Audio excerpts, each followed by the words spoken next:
Hello students, मैं कनीम कक्षा 10वीं की साइंस की तरफ हम फिर से चलते हैं। आज हम पढ़ेंगे नया चैप्टर विद्युत धारा एवं परिपथ। छोटे छोटे जब हम छोटे छोटे हुआ करते थे तो आपको याद होगा, आप एक बैटरी पकड़ लेते थे, छोटा सा जो हमारा घड़ी वाला सेल होता था, या पहले टॉर्च वाले मोटे सेल आते थे, नवीनों के आते थे, एवरेडी के आते थे।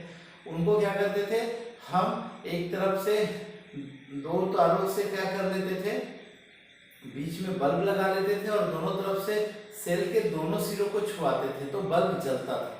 तो वो एक परिपथ। तो बल्ब कब जल रहा है?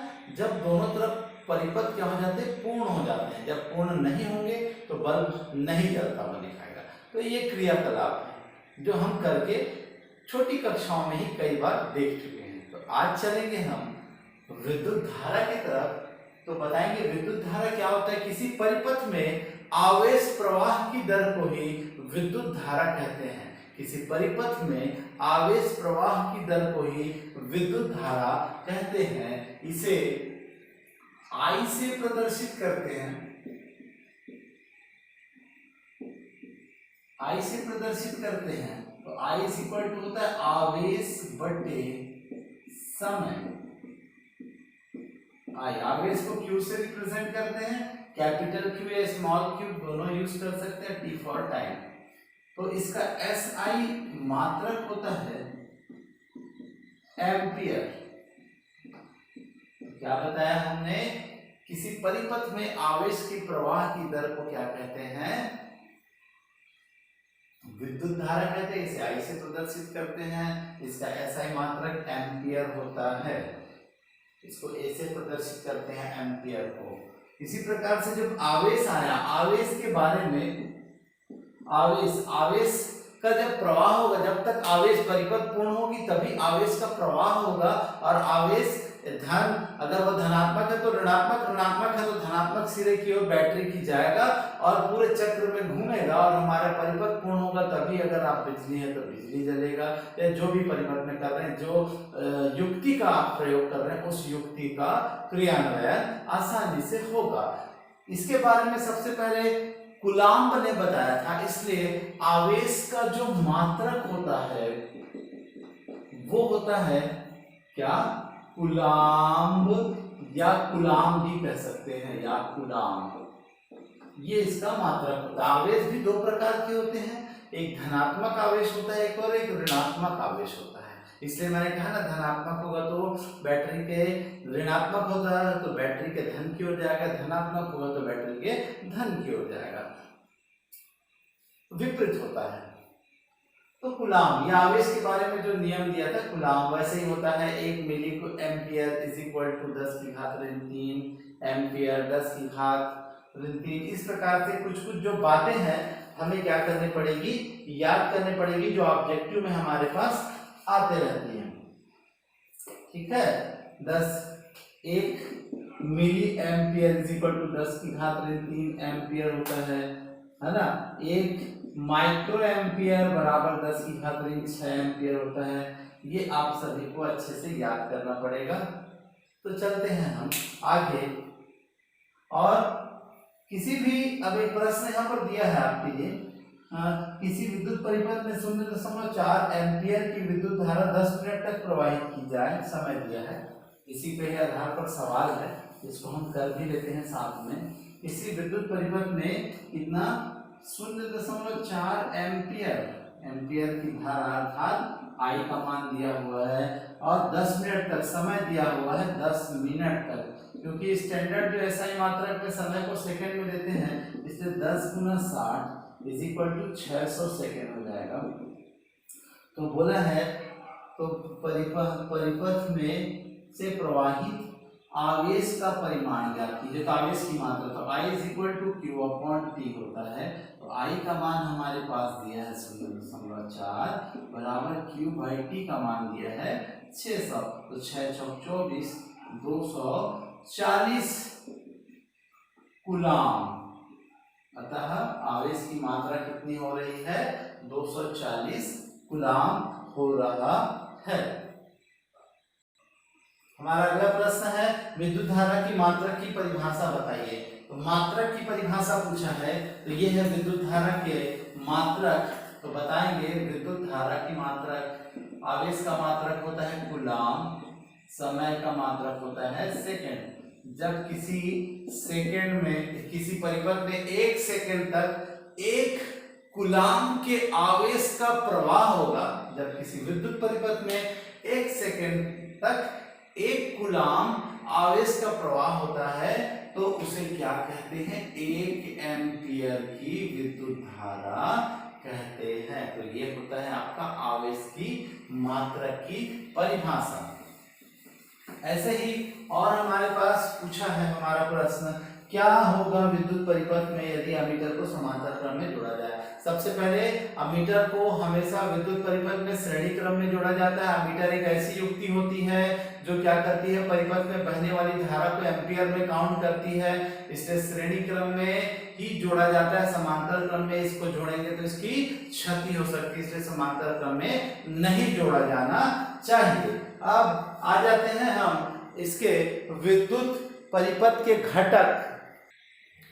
आगे बढ़ेंगे हम, जो हमने कहा था विद्युत धारा एवं उसके विद्युत परिपथ के घटक के तरफ। तो ये घटक है और ये संकेत है।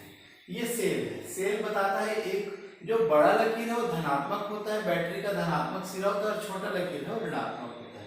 ऐसी संयोजी तार जब हम एक विद्युत परिपथ को जब जोड़ते हैं, जो तार का उपयोग करते हैं उसे हम संयोजी तार कहते हैं। फिर संधि तार, एक से अधिक जहां लेना रहता है हमें कनेक्शन, तो इसे संधि, ये विद्युत में तार है तो ये संधि लेने के लिए, अर्थात यहाँ से कनेक्शन लेने के लिए। विद्युत बल्ब जो हमारा फिलामेंट होता है उसको प्रदर्शित करता है। चालू स्विच अर्थात परिपथ पूर्ण है, सभी बंद है, वे टेपिंग कुंजी होता है। ये हमें स्विच जैसे ऑन करते हैं ना तो जुड़ जाता है परिपथ, तो ये स्विच चालू हो जाता है। स्विच बंद कैसे होता है, ये देखो इनके बीच में गैप आ गया तो ये बंद स्विच का, अर्थात इसमें करंट का फ्लो नहीं हो रहा है, ये बता रहा है। बैटरी, बैटरी बता रहा है सेलों के समूहन को ही बैटरी कहते हैं। आप इसका देखिए धन ऋण धन, ऋण धन से शुरू होता है, धन ऋण 2 सेल है, सेलों के समूहन को ही बैटरी कहते हैं। प्रतिरोध जो परिपथ में बहने वाली धारा का विरोध करता है उसे क्या कहते हैं? प्रतिरोध कहते हैं। ये देख लीजिए इस प्रकार से झिकझैक गति रहती है प्रतिरोध की। और ये होता है मीटर, ये लिखते हैं, एक सिरा धनात्मक एक ऋणात्मक होता है। एक वोल्ट मीटर, तो अमीटर क्या करता है, मैंने बताया था परिपथ में बहने वाली धारा को मापता है, ये श्रेणी क्रम में रहता है कभी भी।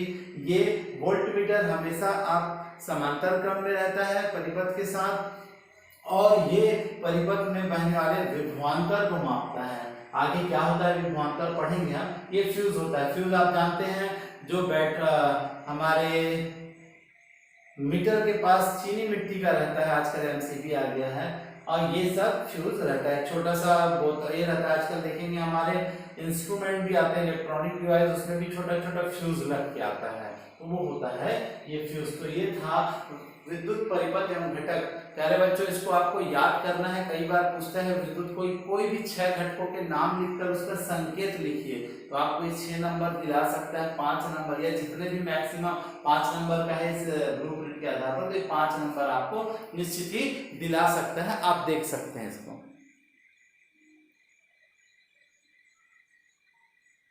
इसके भी नीचे कुछ प्रश्न दिए हैं कि आप केवल विद्युत परिपथ में लगे हुए तार को देखकर बता सकते हैं कि विद्युत परिपथ में धारा प्रवाहित हो रही है नहीं। यदि नहीं तो आप किस तरह विद्युत धारा के प्रवाह को ज्ञात कर सकते हैं? तो हम बताएंगे भाई परिपथ में अगर अमीटर लगा दिया जाए तो वो बताएगा कि धारा बह रही है, तो अर्थात परिपथ में विद्युत धारा बह रही है। अगर अमीटर के तार में अर्थात उसके जो पाठ्यांक निर्देशांक है जो उसका, वो अगर उसका सुई है, अगर वो विक्षेपित होगा तो उसमें धारा प्रवाहित होगी, और विक्षेपित नहीं होगी तो धारा प्रवाहित नहीं होगी। फिर दूसरा है जब किसी व्यक्ति को विद्युत के संपर्क में आने में बिजली के झटके लगते हैं तो उसे हटाने के लिए हम लकड़ी अथवा रबर की वस्तु का उपयोग में क्यों लाते हैं? तो यह सभी क्या होते हैं, विद्युत के कुचालक होते हैं, इसलिए हम इसका उपयोग कहाँ करते हैं, उनके स्थानों पर करते हैं। हमारा नेक्स्ट टॉपिक है विद्युत विभव। विद्युत विभव होता क्या है?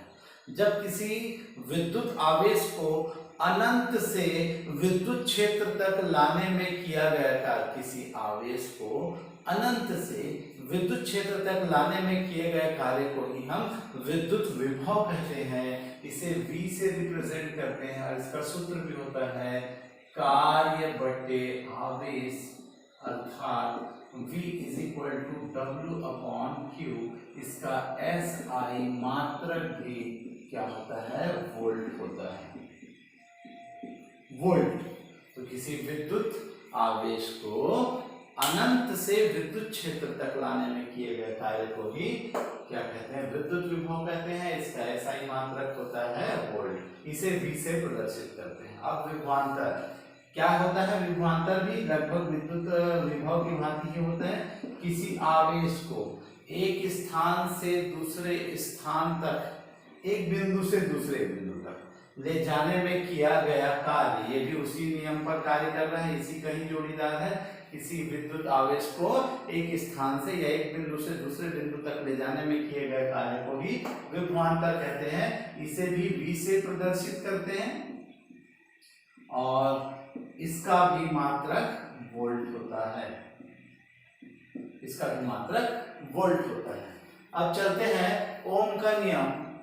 सबसे पहले जॉर्ज साइमन ओम ने वो क्या किया था, किसी परिपथ के विभवांतर और बहने वाली धारा के मध्य संबंध स्थापित किया था।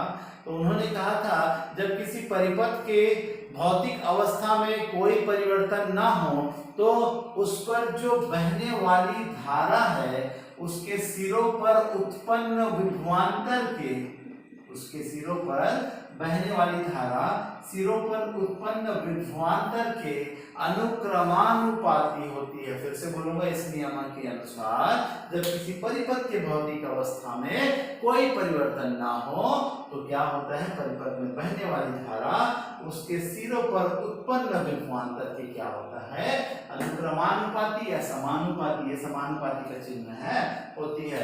जब समानुपाती चिन्ह हटाते हैं ना तो एक मात्रक लगाते हैं, यहाँ पर R लगाया तो बताएंगे जहां R एक समानुपाती नियतांक है जिसे प्रतिरोध कहते हैं। R का मान निकालेंगे तो R is equal to V upon क्या हो जाएगा, I। यहाँ पर इसका चित्र बताया हूं मैं, ये सेल है, ये अमीटर है, जैसे संकेत में मैंने आपको बताया था। ये धन से बहने वाली धारा है, ये वोल्टमीटर है V जो परिपथ के साथ समांतर क्रम में रहती है, ये प्रतिरोध है और ये धारा नियंत्रक है। धारा नियंत्रक क्या करता है, धारा के मान को कम या ज्यादा कर सकता है, एक ऑपरेटस होता है, एक यंत्र होता है। तो ये था आपका ओम का नियम। इसके बहुत सारे शर्तें भी पूछता है, ओम के नियम की शर्तें बताइए। तो दो शर्तें आप देख सकते हो कि किसी पहला शर्त है कि क्या होता है, इसका पहला शर्त होता है कि इसका भौतिक अवस्था में कोई परिवर्तन नहीं होना चाहिए और इसका दूसरा शर्त होता है इसके परिपथ के साथ ताप नियत होना चाहिए। ये दो पॉइंट आपको याद होना चाहिए। तो ये थे विद्युत विभव, विभवांतर और ओम का नियम। तो अब हमारा नेक्स्ट टॉपिक है विद्युत प्रतिरोध। विद्युत प्रतिरोध होता क्या है? विद्युत प्रतिरोध किसी परिपथ में आवेश प्रवाह में जो अवरोध उत्पन्न करता है, वह चालक जो किसी परिपथ के आवेश प्रवाह का विरोध करता है उसे विद्युत प्रतिरोध कहते हैं।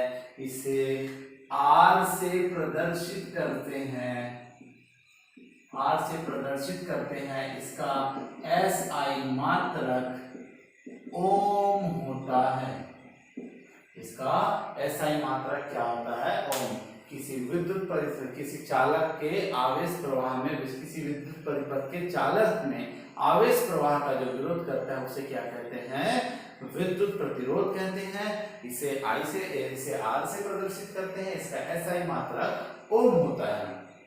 अब चलेंगे इसको प्रतिरोध को प्रभावित करने वाले कारक। ये समानुपाती चिन्ह है। समानुपाती चिन्ह का मतलब बता दूं, अगर दोनों एक बढ़ेगा तो दूसरा बढ़ेगा, ये व्युत्क्रम है, अर्थात एक बढ़ेगा तो दूसरा भी घटेगा। याद रखिए, व्युत्क्रम में ये दोनों बराबर बराबर है तो एक बढ़ेगा तो दूसरा भी बढ़ेगा, एक घटेगा तो दूसरा भी घटेगा। व्युत्क्रमानुपाती में एक बढ़ेगा तो दूसरा घटेगा और दूसरा घटेगा तो पहला बढ़ेगा। चलते हैं, पहला होता है चालक की लंबाई पर, तो यहाँ से चालू करेंगे। चालक का प्रतिरोध चालक की लंबाई के अनुक्रमानुपाती या समानुपाती होता है, अर्थात चालक तार की लंबाई बढ़ाने पर प्रतिरोध भी बढ़ जाता है। देखो समानुपाती है इसलिए ऐसा कहा मैंने, ध्यान से अगर मैंने कहा है वही लिख दोगे, अगर सुन के तो पूरा हो जाएगा।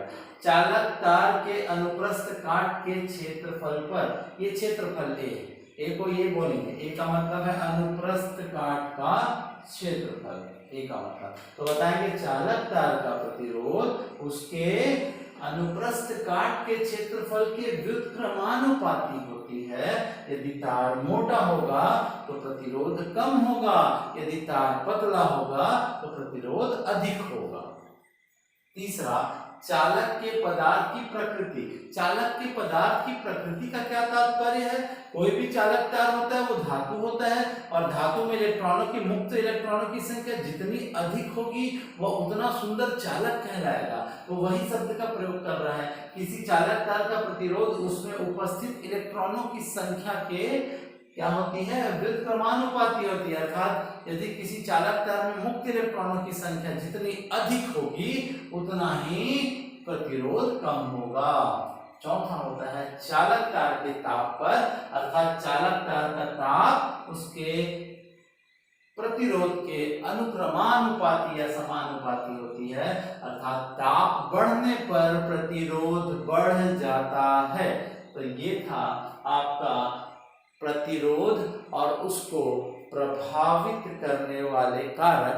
आप देख सकते हैं पॉइंट वाइज, आपको डिस्क्रिप्शन इसके आगे में लिखना है। अब हम पढ़ेंगे आगे विद्युत धारा का तापीय प्रभाव। हम जानते हैं जैसे कि किसी परिपथ में जब हम विद्युत धारा प्रवाहित करते हैं तो वहां पर क्या हो जाता है? ऊर्जा की हानि होती है। तो ऊर्जा की हानि होती है तब यहाँ पर एक नियम आता है, ऊर्जा संरक्षण का नियम। ऊर्जा को तो नष्ट किया जा सकता है, ना तो उत्पन्न किया जा सकता है, इसलिए यह एक रूप से दूसरे रूप में रूपांतरित होती है। इसलिए यहाँ पर जब क्या होता है, विद्युत धारा प्रवाहित की जाती है तो चालक तार गर्म हो जाता है, तो विद्युत ऊर्जा उष्मीय ऊर्जा में स्थानांतरित हो जाती है। इसलिए इसके परिभाषा को कह सकते हैं कि जब किसी चालक को ताप दिया जाता है या विद्युत धारा प्रवाहित की जाती है तो चालक तार क्या हो जाता है? गर्म हो जाता है, जिससे विद्युत ऊर्जा उष्मीय ऊर्जा या तापीय ऊर्जा में स्थानांतरित हो जाती है। इसे कहेंगे विद्युत धारा का तापीय प्रभाव। यहाँ पर एक परिपथ आपको दिखाई पड़ रहा है, यहाँ पर बैटरी जो सेल लगा हुआ है, ये बंद प्लग कुंजी, अगर डॉट रहेगा तो परिपथ पूर्ण है, यदि डॉट नहीं लगा है तो परिपथ पूर्ण नहीं रहेगा। जब डॉट पूर्ण है इसमें आई धारा धन से प्रवाहित हो रही है, और ये प्रतिरोध तार लगा है, उसके समांतर क्रम में वोल्ट मीटर लगा है, और ये अमीटर है जो परिपथ में बहने वाली फाइनल धारा को काउंट करती है। अब इसके तरफ चलेंगे जूल का तापन नियम से। जूल के तापन नियम से हम कहेंगे कि जब किसी परिपथ में क्या करेंगे, आर प्रतिरोध में टी समय के लिए जब आई धारा प्रवाहित की जाती है तो उसका विभवांतर भी हो जाता है। तो ओम के नियम, तो विद्युत धारा बराबर आप जानते हैं I = Q/T, मैंने बताया था। तो तिर्यक गुना करेंगे तो Q = हो जाएगा IT। फिर हम जानते हैं विद्युत विभव बराबर भी हमने पढ़ा था, V = W/Q। तो तिर्यक गुना करेंगे तो W = VQ होता है, समीकरण नंबर 2 और समीकरण नंबर 1। तो समीकरण नंबर 1 से 2 में इसका मान रखने पर, Q का मान रखने पर, तो हम जब मान रखते हैं तो क्या पाए, W V ×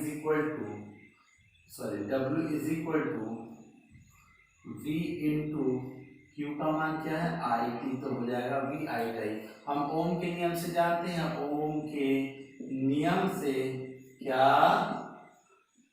VR = V/I, ऐसा बोल सकते हैं, V = RI। तो हम क्या करेंगे, V के जगह में RI रख देंगे, तो W = हो जाएगा RI तो W इज इक्वल टू हो जाएगा क्या, I²RT, I का गुना हो गया। हम कहेंगे किया गया कार्य W है, किया गया कार्य उष्मा के बराबर होता है, उष्मा के बराबर होता है, अर्थात W इज इक्वल टू क्या हो जाएगा, H। तो हम W को क्या लिखेंगे, क्यों, क्योंकि यहाँ पर जब कार्य हो रहा है आवेश के प्रवाह का, तो चालकता गर्म हो रही है, तो उष्मा या तापीय ऊर्जा हो रहा है, इसलिए W is equal to H करेंगे और हो जाएगा I²RT। तो इसके 3 नियम बनेंगे, तो इसके अनुसार हम क्या कर सकते हैं, 3 नियम आप देख पाओगे समानुपाती के हम बना लेंगे जूल का नियम के अनुसार। पहला होता है H समानुपाती I², दूसरा होता है H समानुपाती R, तीसरा होता है H समानुपाती T। तो आप देख सकते हैं तीसरा, पहला आप बोलेंगे कि किसी प्रतिरोधक की उष्मा, या बोलेंगे प्रतिरोधक में उत्पन्न उष्मा उससे प्रवाहित होने वाली धारा के वर्ग के अनुक्रमानुपाती होता है। दूसरा बोलेंगे किसी प्रतिरोधक में उत्पन्न उष्मा उसके प्रतिरोध के अनुक्रमानुपाती होता है।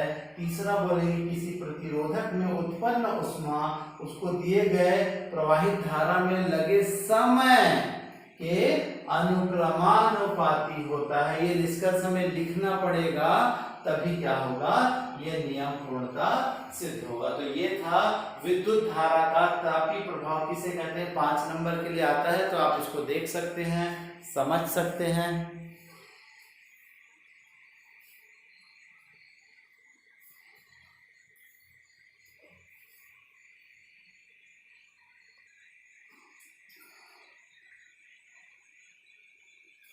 अगला टॉपिक है विद्युत शक्ति। विद्युत शक्ति को हम सामान्य भाषा में शक्ति की परिभाषा जानते हैं कि कार्य करने की दर को ही हम क्या कहते हैं, विद्युत शक्ति कहते हैं।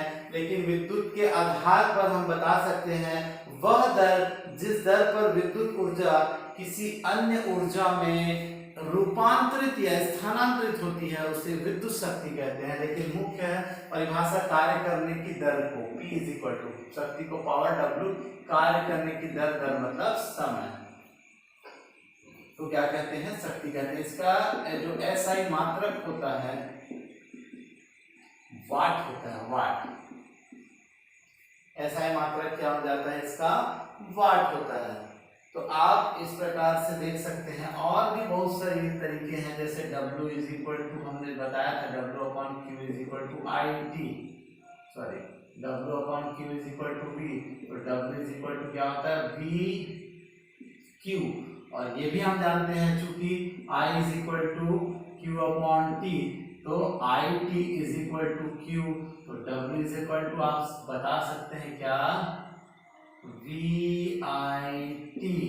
फिर और अगर चाहें आप ओम के नियम से भी बता सकते हैं, V is equal to RI से, तो क्या हो सकता है, V/I इज इक्वल टू, या V/R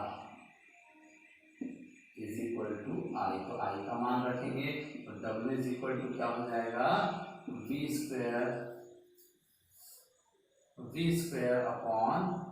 इंटू V स्क्वायर हो जाएगा, और V²/RT ये हो जाएगा। और बहुत सारे तरीके हैं निकालने के, तो बहरहाल हमको इतना ही करना है, ज्यादा कुछ नहीं करना है सभी कामों को। तो हम चलते हैं, कार्य करने की दर को शक्ति कहते हैं। तो अब इसमें होता है 1 हॉर्स पावर, 1 अश्व शक्ति बराबर होता है 446 वाट। ये स्टैंडर्ड मान है, इसको याद रखिएगा। और हम जानते हैं 1 किलोवाट बराबर 1000 वाट। और ये भी जानते हैं कि 1 किलोवाट आवर, 1 किलोवाट बराबर 1000, है ना। वाट आवर, आवर मतलब घंटा, तो घंटा बराबर होता है 3600 सेकेंड।